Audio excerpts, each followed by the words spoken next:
See, I heard them talk about this before. You know what I'm saying? So basically, the co-director of The Last of Us 2 technically hinted that the PS5 won't have loading screens. You know what I'm saying? Or that they're removing loading screens. Let's go ahead and get into this and see what MBG is talking about with this scenario, with this topic, because I want to hear more news about this. Like I said, I heard about this before. I'm pretty sure everyone have, but let's just see, because that means this shit gonna be powerful as fuck. Like the next generation Xbox, PS5, both of them are gonna be powerful as hell.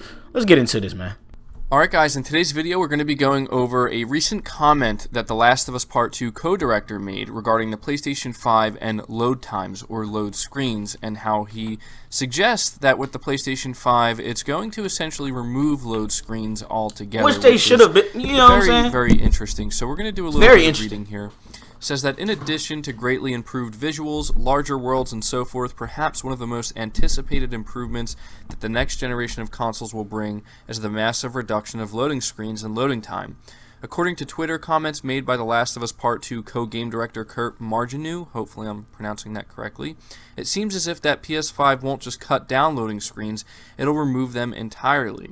So he actually responded to a tweet that was from Rami Ismail. And that tweet said, if in our current timeline it was traditional that game loading screens contained weird development trivia or complaints or whatever, instead of game lore/hints, should be taking too damn long on the loading screens. And Kurt actually responds by simply saying, what's a loading screen?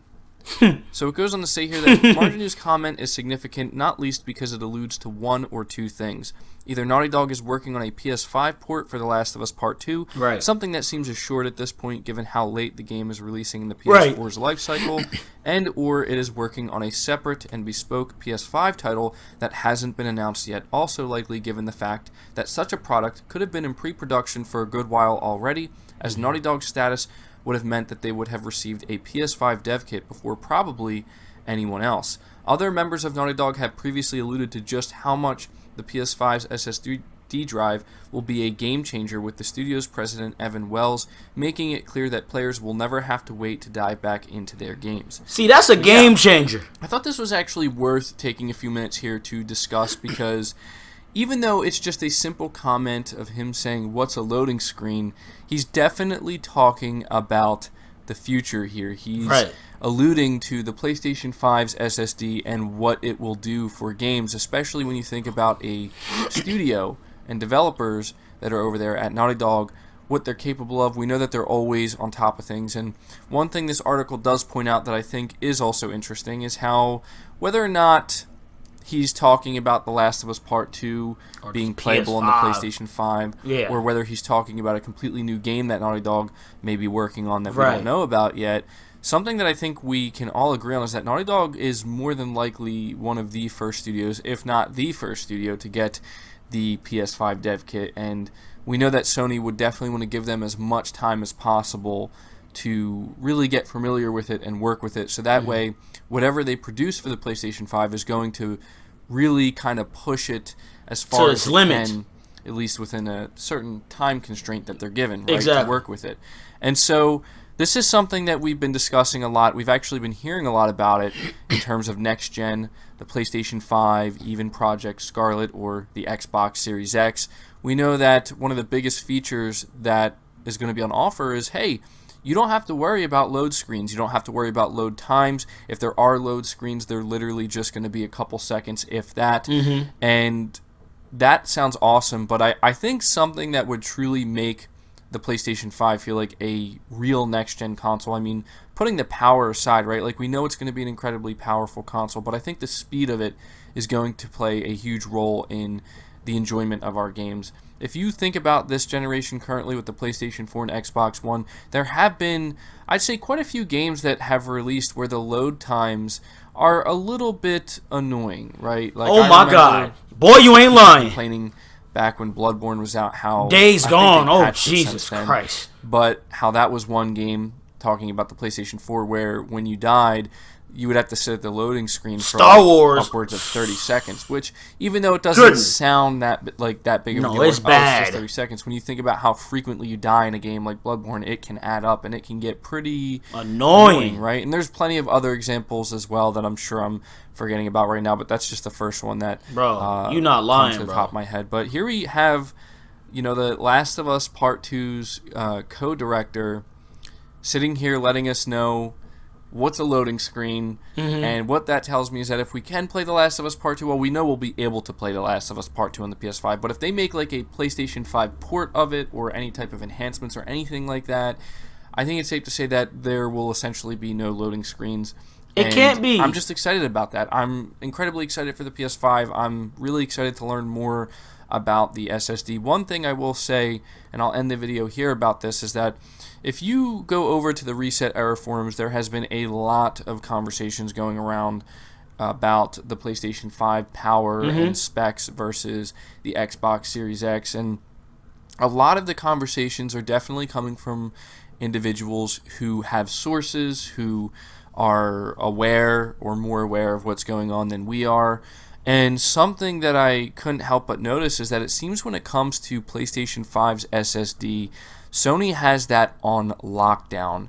And what I mean by that is they are ensuring that nothing about it is going to leak out. Because if that happens, whoever leaks it out there, their career is going to be instantly ruined, or whatever the case may be. But I just find this interesting because it really sounds like the SSD is going to play an absolutely huge role in the PlayStation 5 and how Sony's going to market it, and how they're going to try to convince people, like, look, you want to see a big difference between the current generation and next generation? Look at how fast this console is. Look at how fast things are. I'm sure a lot of you remember when they showed off Spider-Man running on, I guess, what was a PlayStation 5 dev kit, and just how quickly it could just go through the city with no hiccups, no stuttering, nothing. It was smooth. So something tells me that when it comes to load times, when it comes to just overall speed, and what Sony is doing with this seemingly proprietary SSD, it's going to be a pretty big deal, I think, and I'm incredibly excited. And it's really nice to hear developers kind of like hinting to us that, yeah, what are load screens? I don't know what they are. You're not going to know what they are anymore come next generation. So that's going to do it for the video, guys. It wasn't the biggest piece of news information, but I thought it was something that was worth sharing. We needed to hear that. A lot of you would find interesting. So at this point, I'm going to ask you to know your thoughts down in the comments below. What do you think about the comments here that this Last of Us Part 2 developer is making? Do you think he's just trying to have some fun, or do you think he's letting us know that The Last of Us Part 2 is not going to feature any load screens if you play it on the PS5? Maybe that's something they're going to do. that's what I'm assuming. Like, hey, here's why you're going to want to buy a PS5 to play some of these older PS4 games. Let me know your thoughts. Leave the video a like if you did enjoy it, if you found it informative. Really helps it out. Lets me know you guys enjoy the content. Subscribe to the channel if you're new and haven't already. Hit the bell notification icon so you never miss an upload, and feel free to share this video out on top of all that. But until next time, guys, take care. You see, man, this right here is like game changing for the next generation, you know what I'm saying, especially PlayStation, because of the fact that in the past, this is one thing I can say about PlayStation have certain games where, like Days Gone, for example, the shit takes so long to load when you die, and like, not necessarily when you die, but like even in the start of the game, like it takes mad long, you feel me? I think the loading problem is on both consoles with Star Wars. Like, bro, when you die, that shit takes so long, bro. We won't have to deal with none of that. It doesn't matter. We're constant. Like, we wouldn't have to deal with that anymore, bro. No loading screens, bro. Come on, man. You hop right into the game. That would be legendary. That's something that all gamers need. Not just PlayStation, not just Xbox, not just all gamers need this, bro. You feel me? Removing loading screens. Hop into it. Get into it. You feel me? Once you die, you respawn right back. You feel me? At the checkpoint. That's all we need, man. That's all. Honestly, that's all we need. How do y'all feel about this? Drop y'all comments down below. And yeah, what do y'all think about this whole, removing the loading screens and things of that nature? You know what I'm saying? But hey, if you enjoyed this video, definitely leave a like. Subscribe to the channel if you're new.